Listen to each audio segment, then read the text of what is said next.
No Evangelho de Lucas, chegamos então ao capítulo 12. Evangelho de Lucas, capítulo 12. Estamos então estudando o tema Em Busca da Perfeição. Então o Evangelho de Lucas aponta para Jesus como o homem perfeito. E aí encontramos em cada capítulo algo que é perfeito na vida de Jesus, que é completamente possível também ser aplicado em nossa vida. Então as mensagens elas têm sido muito práticas, né? Aquilo que Jesus fez, que nós também, como homens e mulheres, podemos fazer para assim agradar ao nosso Deus.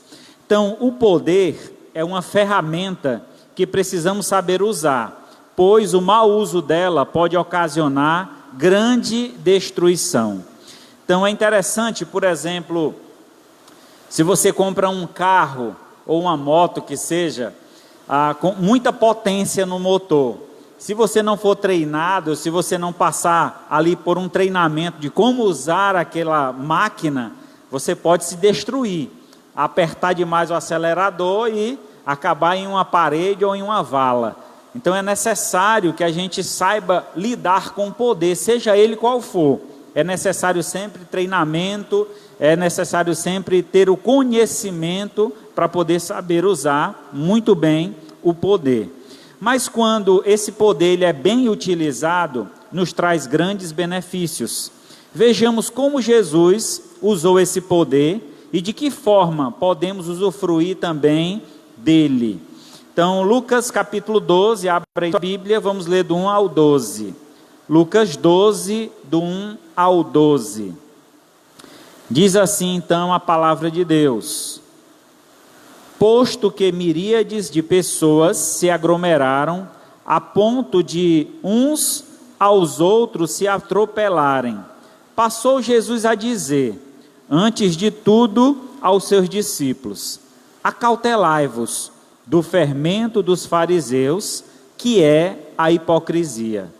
Nada há encoberto que não venha a ser revelado, e oculto que não venha a ser conhecido. Porque tudo o que dissertes às escuras será ouvido em plena luz, e o que disserte aos ouvidos no interior da casa será proclamado do eirado. Digo-vos, pois, amigos meus, não temais os que matam o corpo e depois disso nada mais podem fazer. Eu, porém, vos mostrarei a quem deveis temer.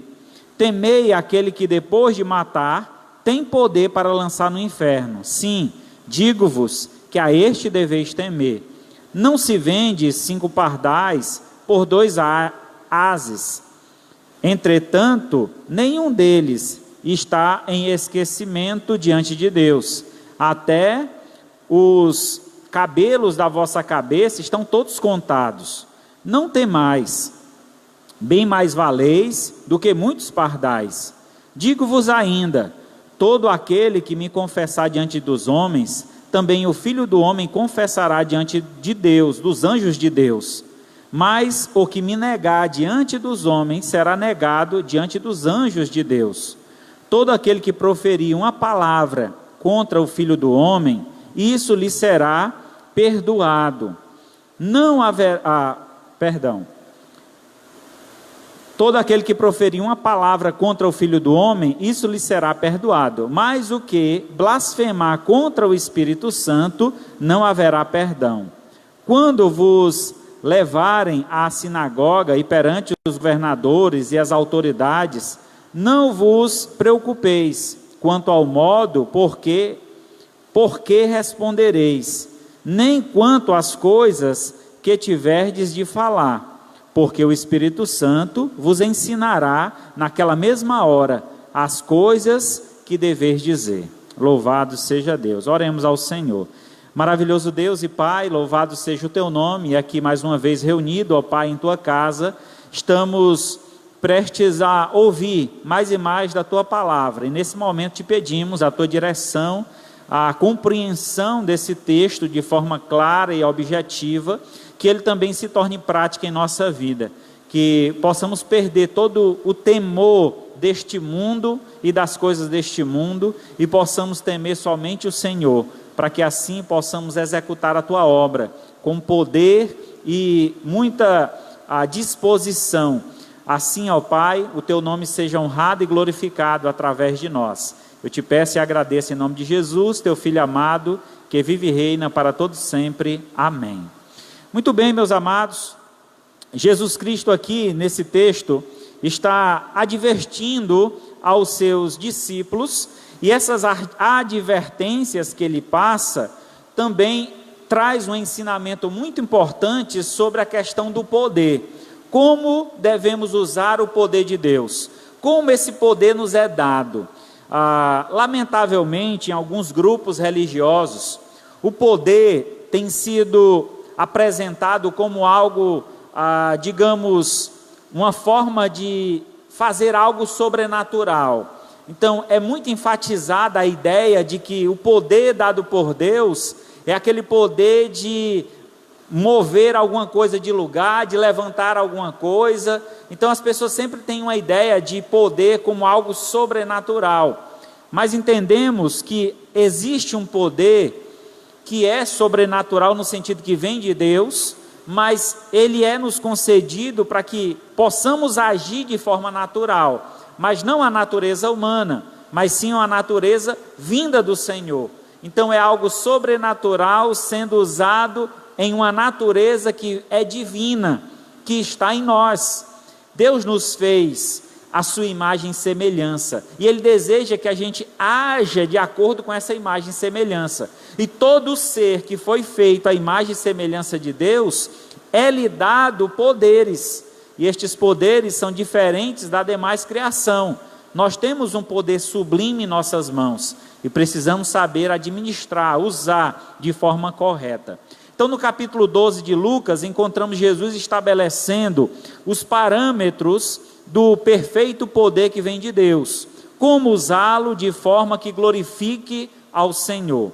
Então vejamos quais são as facetas do perfeito poder. Primeiro, o perfeito poder está na verdade que empregamos em nossas palavras e ações. O perfeito poder está na verdade que empregamos em nossas palavras e ações. É necessário que, para que o poder de Deus ele seja reconhecido em nós, é necessário que devemos tanto falar como agir em verdade, de forma genuína, falar aquilo que realmente vem do Senhor. Aqui nos versos 1 a 3, diz assim: posto que miríades de pessoas, quer dizer, havia uma multidão de pessoas que não era possível contar, essa multidão se aglomerava, a ponto de uns e os outros se atropelarem, e aí Jesus passa a dizer, antes de tudo, aos seus discípulos: acautelai-vos do fermento dos fariseus, que é a hipocrisia. Então, Jesus ele critica os religiosos que havia no seu tempo, porque eles não eram verdadeiros. Muitas vezes pregavam aquilo que eles não praticavam, exigiam das pessoas coisas que eles mesmos não faziam. Então é necessário que aquilo que se prega, aquilo que se ensina, seja primeiramente uma verdade em minha vida. Assim eu terei todo o poder vindo de Deus, porque o poder não está em mim, o poder vem do Senhor, e o poder está na verdade, em pregar a verdade. É essa verdade que é pregada, que a Escritura diz que nós conheceremos a verdade, e a verdade nos libertará. Então esse é o poder que traz libertação ao homem, esse é o poder capaz de transformar o ser humano. Então é necessário que nós tenhamos plena consciência daquilo que verdadeiramente temos anunciado. E eu digo para você, não só a prática do que nós falamos, mas também a ideia do que nós vivemos, porque muitas vezes nós aparentamos algo, mas no íntimo somos completamente diferentes. Hoje pela meu dia, estava assistindo o jornal CETV, e apareceu um rapaz que estava fazendo assalto lá em Fortaleza, e o camarada todo bem vestido, blusa de manga longa, a calça social, sapato social, brilhava mais do que o do pastor. Rapaz, era uma roupa perfeita. Quem olhava para aquele homem, é um crente, é um servo de Deus. Olha o que é que ele estava fazendo? Tomando a bolsa das mulheres. Estava com 3 mulheres refém, tomando o que elas tinham, e a polícia chegou na hora. Então, é esse tipo de aparência que muitas vezes nós nos preocupamos. Eu preciso aparentar uma pessoa melhor. Melhor do que aparentar é você ser uma pessoa melhor. Então, não se preocupe muito. É claro que nos vestir bem, nos apresentar bem diante de Deus, diante dos homens, é importante, mas que isso não seja um alvo para a tua vida. Mais importante é o teu caráter, quem verdadeiramente você é. É isso que Deus vai olhar no final das contas, é isso que Deus vai julgar no final das contas, e não a vestimenta, e não a nossa aparência exterior. Ele se importa sim com o nosso interior, quem verdadeiramente nós somos, se temos sido sinceros em nossas atitudes, em nossas palavras. Então, provavelmente Jesus, conhecendo o coração dos fariseus, ele reprovava essa atitude de hipocrisia, essa atitude que muitas vezes eles tinham de julgar as outras pessoas, apontando para eles como sendo exemplos. A gente vê isso quando Jesus relata um fato de chegar no templo um publicano e ele se ajoelhar e bater no peito e dizer: Senhor, sê propício a mim que sou pecador. Enquanto isso, um fariseu de pé falava alto para que todos pudessem ouvir: obrigado, Senhor, porque eu não sou como os demais, eu dou o dízimo disso, eu faço aquilo outro. E Deus disse que aquele que se humilha é que será exaltado, mas aquele que se exalta, no dia de se encontrar com o Senhor, ele será humilhado. Então essa atitude de hipocrisia que Jesus critica, que ele derruba, ele não aprova, e que nós devemos superar isto, vencer isso na nossa vida. Isso só vencemos com o poder de Deus, e esse poder está na verdade, em falar a verdade, em cumprir a verdade. Lá no verso, ainda no capítulo 12, verso 13 a 21, encontramos Jesus criticando um outro ponto também dentro dessa questão da falsidade, que é a avareza. E ele diz o seguinte, versículo 13 até o 21. Neste ponto, um homem que estava no meio da multidão lhe falou: Mestre, ordena a meu irmão que reparta comigo a herança. Mas Jesus lhe respondeu: Homem, quem me constituiu juiz ou repartidor entre vós? Então lhes recomendou: Tende cuidado e guardai-vos de toda e qualquer avareza, porque a vida de um homem não consiste na abundância dos bens que ele possui. E lhes proferiu ainda uma parábola dizendo: O campo de um homem rico produziu com abundância, e arrazoava ele consigo mesmo, dizendo: Que farei, pois não tenho onde recolher os meus frutos? Disse então: Farei isso, destruirei os meus celeiros e construí-los-ei maiores. Aí recolherei o meu produto, todos os meus bens. Então direi à minha alma: Tens em depósito muitos bens para muitos anos, descansa, come, bebe, regala-te. Mas Deus lhe disse: Louco, esta noite te pedirão a tua alma, e o que tu tens preparado, para quem será? Assim é o que entesoura para si, não é rico para com Deus. Então, duas expressões que são usadas por Cristo, aqui encontra-se um paralelo: a hipocrisia e a avareza. Os dois, eles são um paralelo porque levam ou conduzem o homem para o mesmo destino. A hipocrisia e a avareza são pecados que revelam o egoísmo. Tanto aquele que é hipócrita, ele quer se vangloriar, está exaltando a si mesmo, quanto aquele que é avarento, que deseja as coisas que não são dele, também é um desejo egoísta. Então o egoísmo do homem causará nele repentina destruição.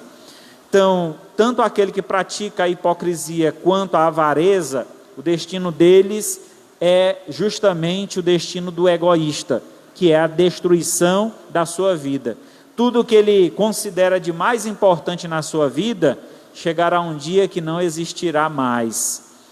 Por isso que ele termina dizendo que aquele que entesoura para si não é rico diante de Deus, porque o conselho de Deus para nós, o seu povo, é que guardemos os nossos tesouros lá no céu, onde nem traça nem ferrugem corrói, onde os ladrões não escavam nem roubam.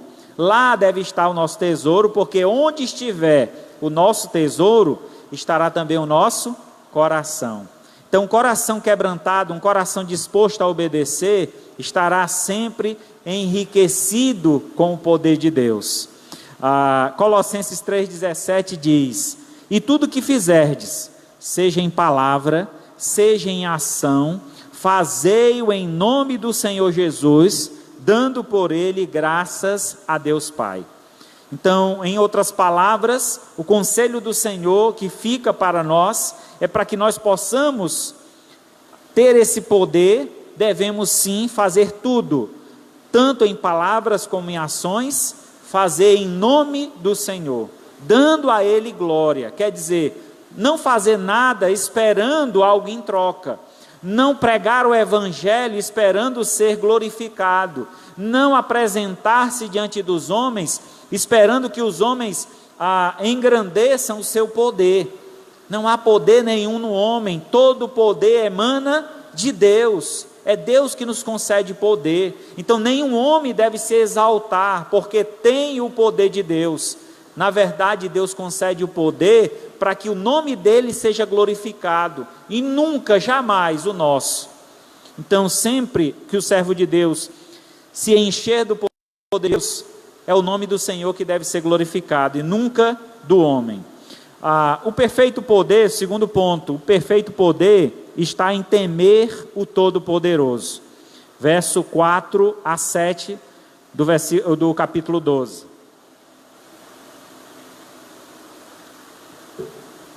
Verso 4 a 7 diz assim: digo-vos, pois, amigos meus, não temais o que mata o corpo, e depois disso nada mais pode fazer. Eu, porém, vos mostrareis a quem deveis temer. Temei aquele que, depois de matar, tem o poder para lançar no inferno. Sim, digo-vos, a este deveis temer. Não se vende 5 pardais por 2 asnes. Entretanto, nenhum deles está em esquecimento diante de Deus. Até os cabelos da vossa cabeça estão todos contados. Não temais, bem mais valeis do que muitos pardais. O perfeito poder está em temer o Todo-Poderoso. Entendemos que Jesus Cristo aqui, ele estava preparando os seus discípulos. As multidões o cercavam, e aquilo apontava para que um dia não seria mais Jesus que as multidões iriam cercar, mas sim os discípulos de Jesus. E eles tinham uma responsabilidade muito grande de conduzir o povo de Deus. E essa responsabilidade, ela seria concedida por Deus, um poder para que eles pudessem cumprir, para que eles pudessem verdadeiramente alcançar o plano de Deus para a vida deles. E dentro desse contexto, entendemos que havia por parte dos discípulos, se não havia no momento, mas havia futuramente um temor do que aconteceria com eles se eles pregassem o Evangelho. É tanto que nós conhecemos a história da igreja e vemos claramente a perseguição que houve. O próprio Jesus, que foi crucificado, e depois os seus discípulos, a grande maioria deles tiveram mortes terríveis, como enforcamento, como foram crucificados de cabeça para baixo, e tantas outras coisas terríveis que aconteceram com os apóstolos. Assim também alguns discípulos que insistiam em pregar esse evangelho, que para alguns era vergonhoso, mas para nós, o povo de Deus, é poder de Deus. Então não devemos nos envergonhar do evangelho, pois é o poder de Deus para a salvação de todo aquele que crê. Assim, Jesus já estava em preparação, e nessa preparação ele diz: olha, cuidado com quem vocês têm temido. Não devemos temer o que nos poderá fazer o homem, nem muito menos o inimigo de nossas almas, porque ele estará sempre ao nosso derredor. buscando uma brecha para nos tragar, para nos destruir. Mas o nosso temor deve ser, acima de tudo, no Deus Todo-Poderoso, porque Ele sim tem poder, e o poder que Ele tem é capaz de matar o corpo e levar a alma para o inferno. Às vezes a gente teme de falar do amor de Cristo para um vizinho, para um familiar, para um amigo. O que é que ele vai pensar de mim? Eu estava vendo um videozinho hoje, e a moça estava falando que quando ela fez uma decisão para Cristo, ela começou a falar no Instagram dela para as pessoas que acompanhavam. Ela tinha um número considerável de seguidores no Instagram, e ela começou a evangelizar, a falar do amor de Cristo, do que Cristo estava fazendo na vida dela, a mudança, reconhecendo o poder de Deus na vida dela. E ela disse que começou a perder seguidores. Então, talvez muitos temem de falar nas suas redes sociais sobre Cristo, sobre Deus, com medo das represárias. Não posta um vídeo evangélico, não posta um vídeo de uma mensagem, com medo, o que é que meus amigos vão pensar de mim?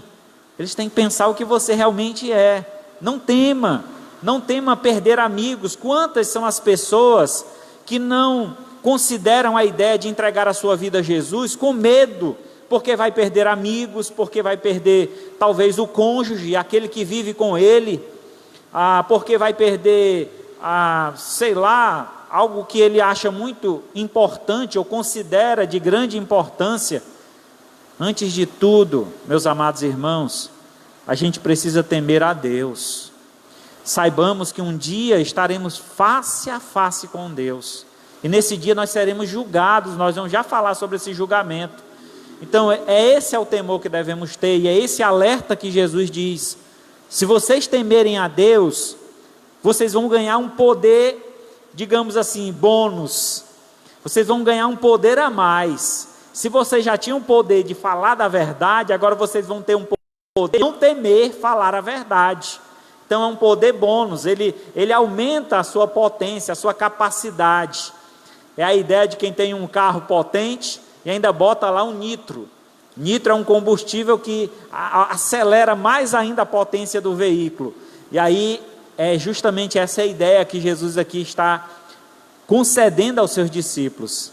Não temam de falar do amor de Deus. Não temam de se expressar, de mostrar quem verdadeiramente vocês são, o que Cristo fez na vida de vocês, porque Deus estará te dando essa capacitação, esse poder. Deus multiplicará ainda mais tudo aquilo que você necessita.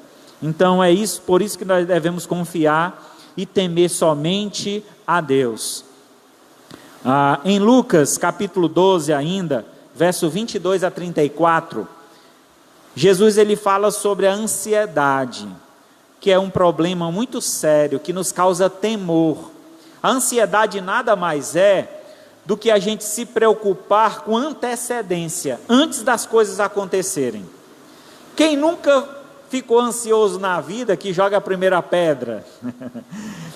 Todos nós, em algum momento da vida, passamos por uma ansiedade, seja antes de fazer uma prova, seja antes de conhecer uma pessoa, seja antes de acontecer alguma coisa na nossa vida que não esperávamos. A ansiedade sempre está presente na vida do ser humano. Se não fosse isso, Jesus não havia alertado, porque ele mesmo ficou ansioso. Em algum momento Jesus ficou ansioso com a crucificação. Aquele momento que ele foi ao Getsemane e orou, diz que ele estava ali ansioso, estava de alguma forma preocupado de como iria ser os acontecimentos. Por mais que ele soubesse, mas naquele momento ele estava completamente entregue ao querer de Deus, à vontade do Pai. E assim ele estava aguardando que isso acontecesse. Mas a lição que ele nos traz aqui é sobre a ansiedade. Ele diz: a seguir dirigiu-se Jesus aos seus discípulos, dizendo: por isso eu vos advirto, não andeis ansiosos pela vossa vida, quanto a haver de comer, nem pelo vosso corpo, quanto a haver de vestir. Porque a vida é mais do que o alimento, e o corpo é mais do que as vestes.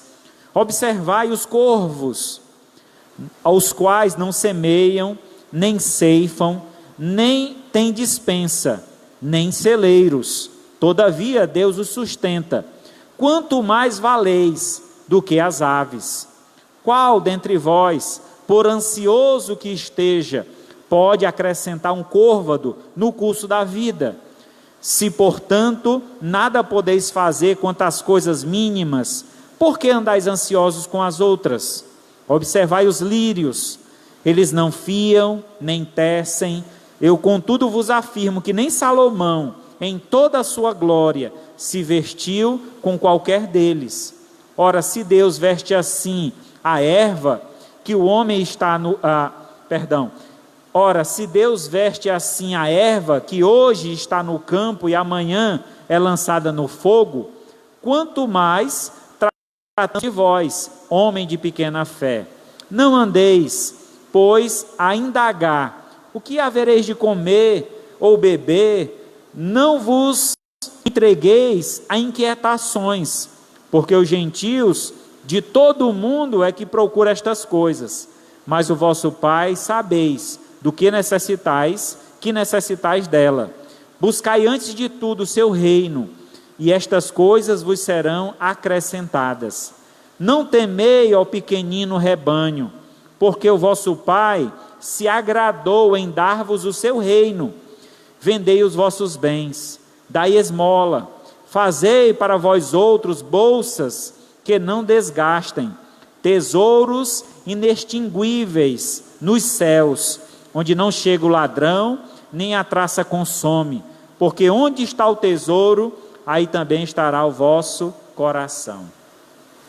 Então, o alerta que Jesus traz se aplica claramente aos nossos dias de ansiedade que nós estamos vivendo, com relação a essa pandemia, com relação ao futuro, com relação ao governo, tantas preocupações, e o que Jesus nos traz de alento é: confia em Deus, espera no Senhor, entrega a tua vida a Deus e deixa Ele resolver a tua vida. Apenas faz a vontade de Deus, cumpre o chamado de Deus para a tua vida, e Deus saciará todas as vossas necessidades. Assim é crer no Todo-Poderoso, assim é temer o Todo-Poderoso. Na verdade, temer ao Senhor é o princípio da sabedoria. Tolo é aquele que se rebela contra Deus. Então é necessário que todo aquele que conhece ao Senhor tema a Deus. E temer a Deus nada mais é do que respeitá-lo, respeitar a sua autoridade, respeitar a sua vontade, respeitar as suas ordenanças. E Deus tem deixado muitas ordenanças para cumprirmos, e é necessário então que estejamos firmes, tementes ao Senhor e cumprindo o seu propósito. Em 1 Samuel 12, 24 diz: tão somente, pois, temei ao Senhor e servi temer somente a Deus. E esse temor deve te levar a servi-lo. O meu temor a Deus, a minha gratidão ao Senhor, o meu respeito ao Senhor, me faz servi-lo. Esse tipo de serviço que Deus espera de nós, um serviço fiel, ser fiel como Cristo foi fiel. E qual foi o grau de fidelidade de Jesus?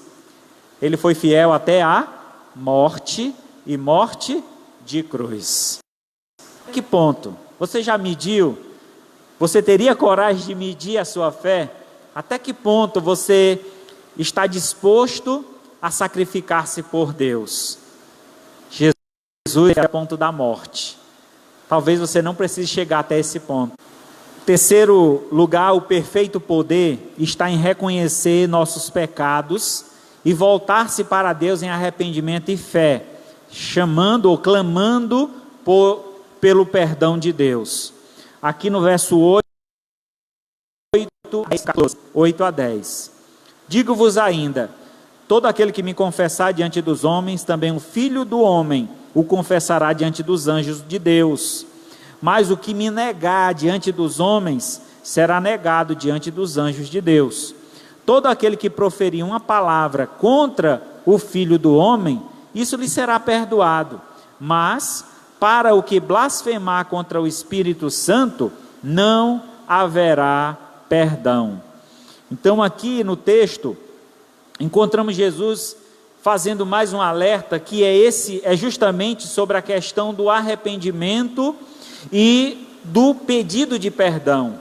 É necessário que o homem reconheça a sua pequenez. O grande problema dos fariseus é que eles se exaltavam.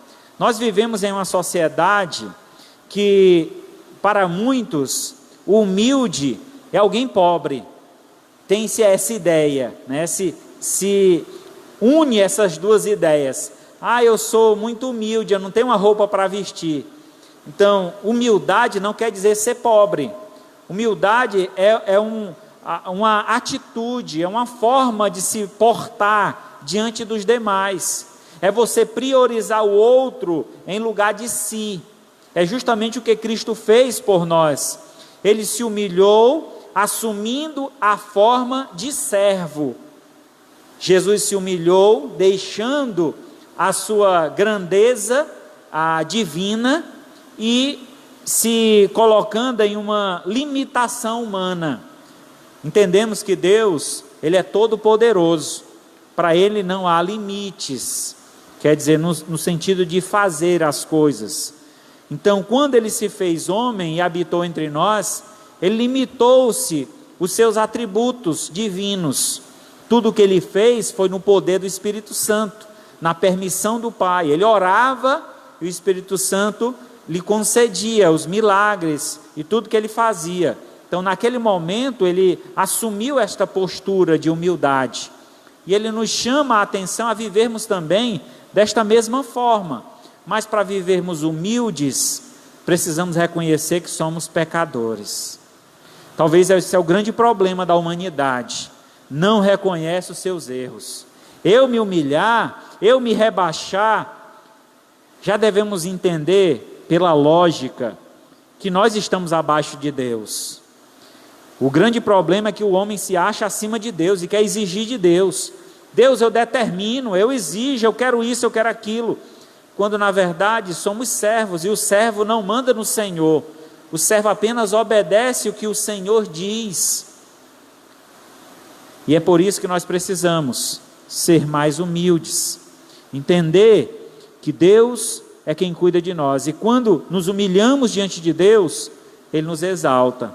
Quando nos arrependemos dos nossos pecados, Ele está sempre pronto a nos perdoar. Então não esqueça disso.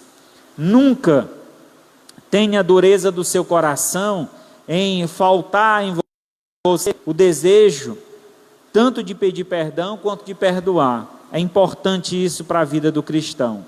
Lá no verso 35 ao 48 do capítulo 12, a parábola do servo vigilante. Cingido esteja o vosso corpo e acesas as vossas candeias. Sede vós semelhante a homens que esperam pelo seu Senhor ao voltar ele das festas de casamento, para que, quando vier e bater à porta, logo lhe abra. Bem-aventurado aquele servo a quem o Senhor, quando vier, encontrar vigilante. Em verdade vos afirmo que ele há de cingir-se, dar-lhe lugar à mesa e, aproximando, o servirá. Quem quer ele venha na segunda vigília, quer na terceira. Bem-aventurados serão eles, se assim os achar.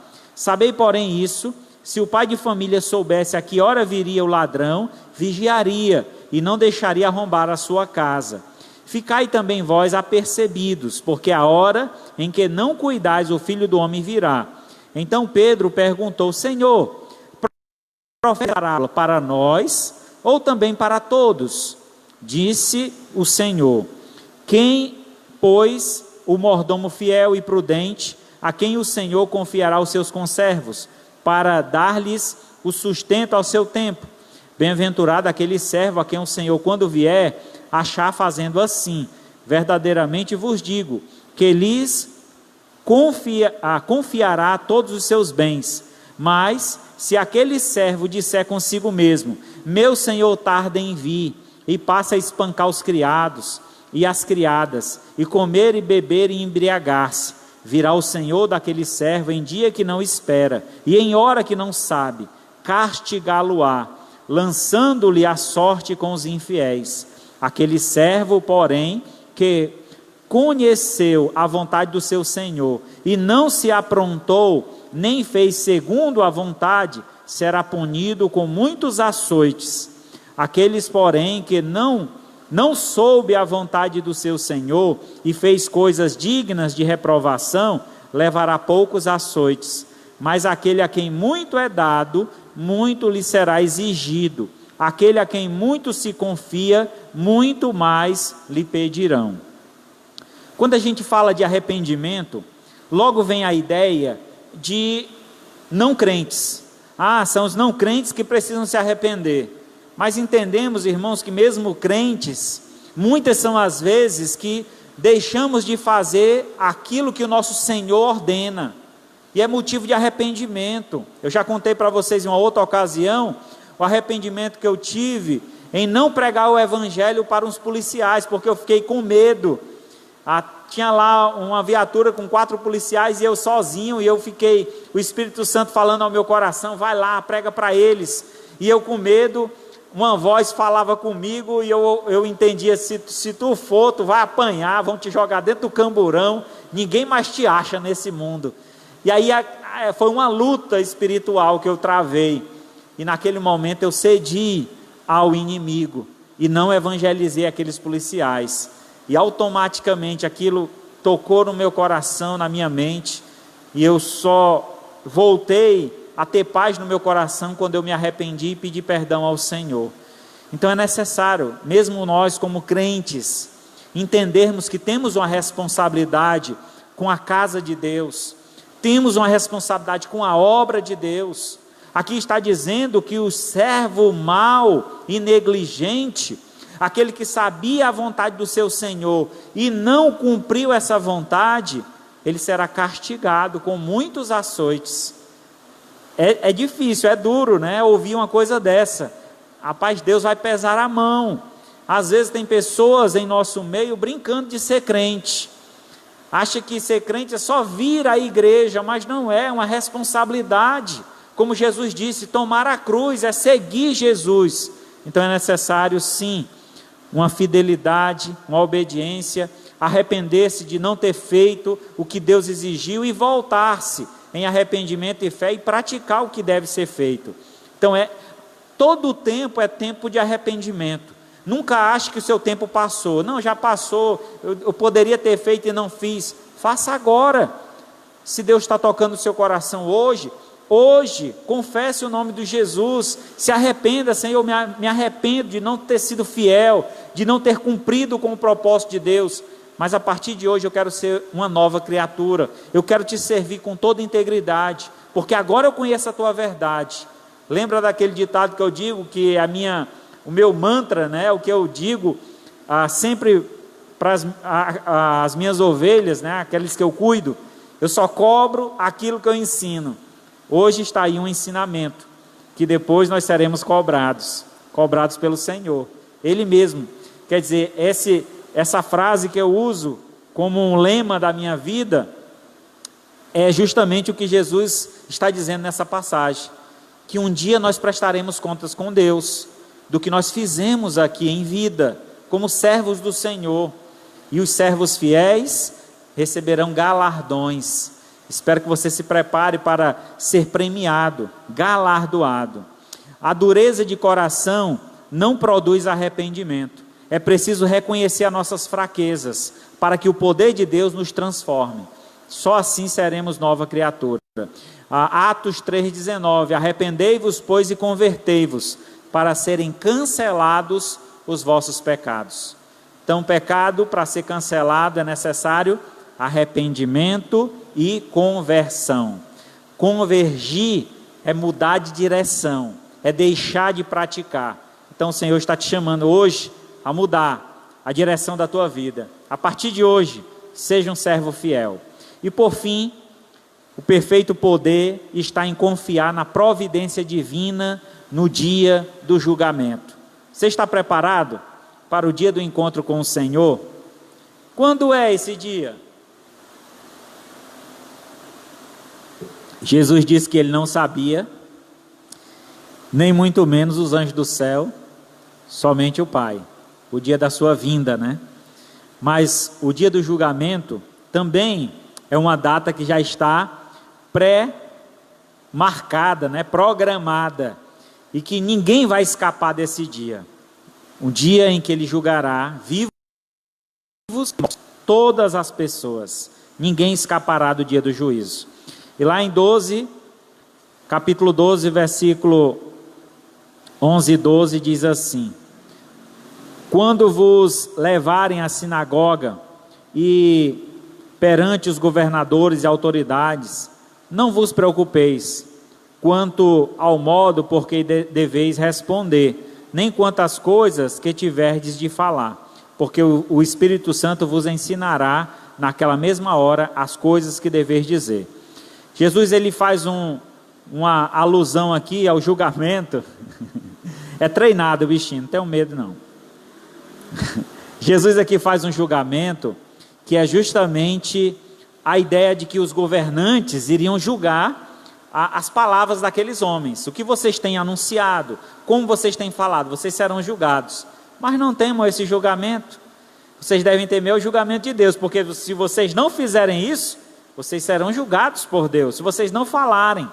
Então é importante esse temor, esse respeito, conhecendo o poder de Deus, justamente no dia do julgamento que nos está preparado. Então estejamos nós atentos a esse dia. Lá em Lucas 12, 54 ao 59.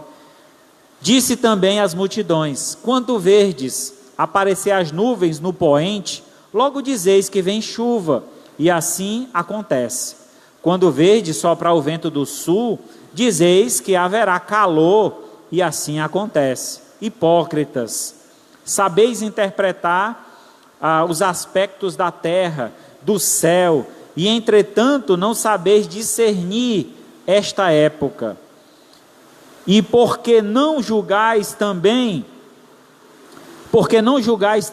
por vós mesmos o que é justo, quando fores com o teu adversário ao magistrado, esforça-te para livrares desse adversário no caminho, para que não suceda que ele te arraste ao juízo, e o juiz te entregue ao meirinho, e o meirinho te recolha à prisão.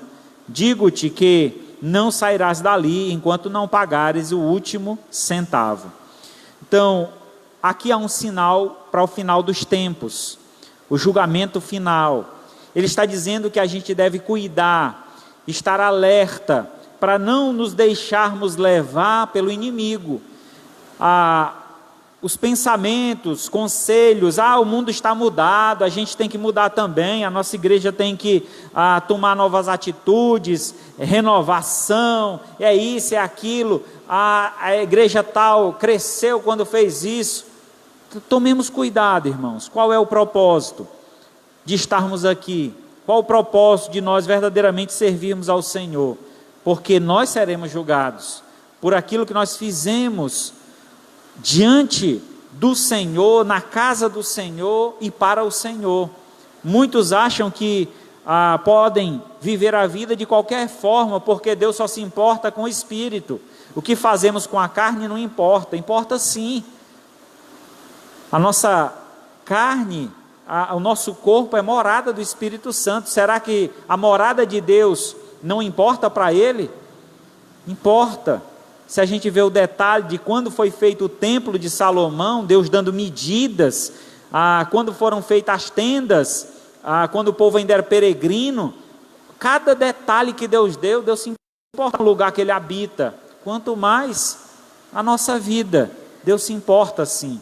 Então é necessário que a gente se cuide do que nós temos feito com a nossa vida, cuide da casa de Deus, porque um dia seremos julgados, e esse julgamento não será fácil para aqueles que se deixaram levar pelo inimigo, pelo embalo do inimigo. É o poder de Deus que obtemos todo o livramento da ira vindoura que recairá sobre os infiéis. Salmo 96, 13. Na presença do Senhor, porque Ele vem julgar a terra, e julgará o mundo com justiça e os povos consoante a sua fidelidade. Concluindo então, o perfeito poder se estabelece na vida de todo servo que reconhece que todo o poder vem de Deus. Então o perfeito poder estabelece na vida do servo que reconhece que todo o poder vem de Deus, e se submete à vontade do seu Senhor. Então é necessário reconhecer que o poder vem de Deus e nos submeter a esse senhorio. Salmo 89, 24. A minha fidelidade, a minha bondade hão de acompanhar, em meu nome crescerá o seu poder. Então Deus está dizendo que Ele será fiel conosco, a sua bondade se estenderá sobre nós, e o poder dEle crescerá em nós. Então nós precisamos ser fiéis ao Senhor. Efésios 6:10, quanto ao mais, sede fortalecidos no Senhor e na força do seu poder. Você quer ser poderoso, meu irmão, minha irmã? Então, confia no Senhor. Entrega o teu caminho a Ele, o mais Ele fará. Então, deixa Deus te usar. Deixa o Espírito Santo de Deus preencher a tua vida. E você provará desse grande poder dado pelo Senhor aos seus filhos. Oremos ao Senhor. Maravilhoso Deus e Pai, muito obrigado, Senhor, por esta palavra. Uma palavra de motivação, uma palavra de exortação. Que possamos verdadeiramente, Senhor, seguir o Teu poder, obedecer a Tua lei, a Tua palavra, não temer o homem, não temer o inimigo de nossas almas, mas acima de tudo, o temor maior devemos ter do Senhor, quer dizer, respeitar a Ti, obedecer a Tua palavra, nos submeter à Tua vontade, pois assim, Senhor, o Senhor nos capacitará, nos encherá de poder, para executar a Tua obra neste mundo e futuramente para reinarmos juntamente com o Senhor na glória dos céus. Pai querido, eu te agradeço por tudo e te peço, em nome do Teu Filho amado Jesus, que vive e reina para todo sempre. Que a graça do Senhor Jesus, o amor de Deus nosso Pai, a comunhão e a consolação do Espírito Santo, seja com todos nós, o povo de Deus, hoje e para todo sempre. Amém. Graças a Deus.